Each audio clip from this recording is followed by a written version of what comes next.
গহপুৰত এগৰাকী অৱসৰপ্ৰাপ্ত প্ৰাক্তন সেনাবাহিনীৰ জোৱানে দুখন হাতেৰে চাৰিযোৰ তাল বজাই অসম বুক অফ ৰেকৰ্ডত নাম অন্তৰ্ভুক্ত কৰিবলৈ সক্ষম হৈছে। গহপুৰত টেঙাখোৱাৰ নিবাসী পৱন বৰাৰ নামৰ প্ৰাক্তন সৈনিকজনে তাল বজাই সকলোৰে দৃষ্টি আকৰ্ষণ কৰাৰ লগতে 4খনকৈ গ্ৰন্থ লিখি সকলোৰে সমাদৰ পাবলৈ সক্ষম হৈছে।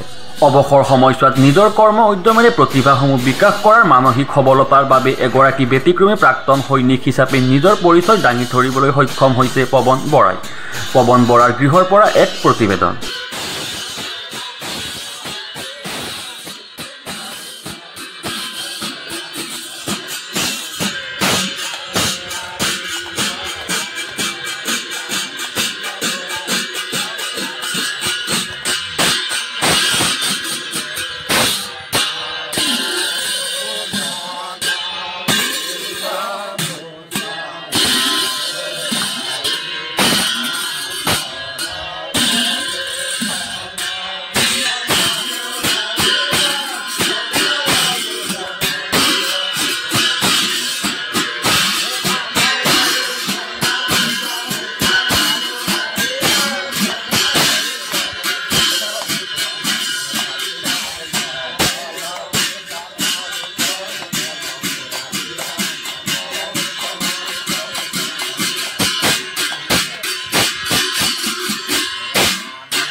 মই প্ৰথমে দুযোৰ তাল আজি 4-5 বছৰ আগৰ পৰাই মই এনেই নিজৰ ঘৰতে তাৰমানে মই অনুশীলন কৰি ভাল লাগিছিলে বজাই।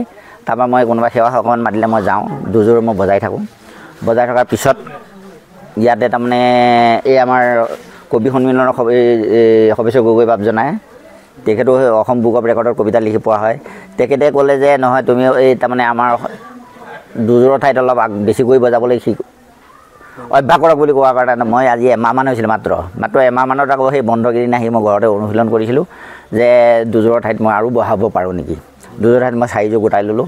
গোটাই লৈ সবেশ্বৰ গগৈ বাবেও তেনেকৈ মোৰ নিজৰ তালযোৰ লখিমপুৰৰ পৰাই দি পঠিয়াইছে তেখেতেও। তেওঁ ঘৰৰ মোৰ লগত দুযোৰ প্লাছ ৰাইজৰ যোৰ গোটাই মই 4যোৰে ঘৰতে অনুশীলন কৰি আছিলোঁ। কৰি তেওঁলোকে আহি মোক এদিন চাবলৈ আহিলে। তেখেতে প্ৰতিনিধি পঠিয়াই পেলাই তেওঁ মোক ভিডিঅ' কৰাই পেলাই চাই পেলাই তেওঁলোকে সুখী হৈ তেওঁলোকে আজি মোক সেই মানপত্ৰপাত দিবলৈ আহি সক্ষম হৈছে। আপুনি কি কামত ব্যস্ত আছিল আগন্তুক সময়ত? মই 2006লৈকে মই ভাৰতীয় সৈনিক হৈ আছিলোঁ।